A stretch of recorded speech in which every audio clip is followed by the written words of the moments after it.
Our Tehran correspondent Reza Sayah reports.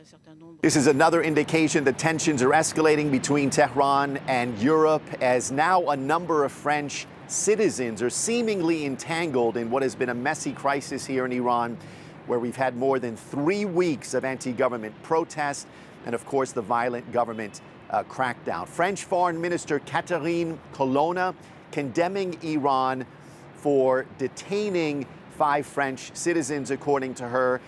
Colonna demanding their release. It's not clear how many of these individuals were arrested during the protest. You may recall last month, Iranian authorities announced that they had arrested 9 European citizens, perhaps their effort of linking these protests with what they call foreign enemies. But they didn't say if any of those individuals were French citizens. We already know that 2 French citizens were arrested by Iranian authorities back in May, one of them being a member of a leading French teachers union.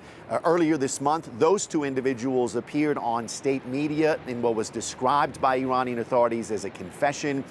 Human rights groups and the French government, of course, denies that. They said it was a forced confession.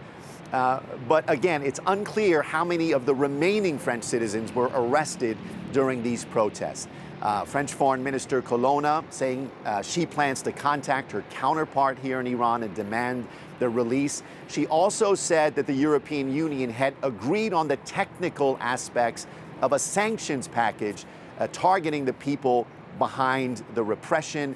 It's not clear how economic sanctions, though, is going to curtail the government crackdown by the security apparatus.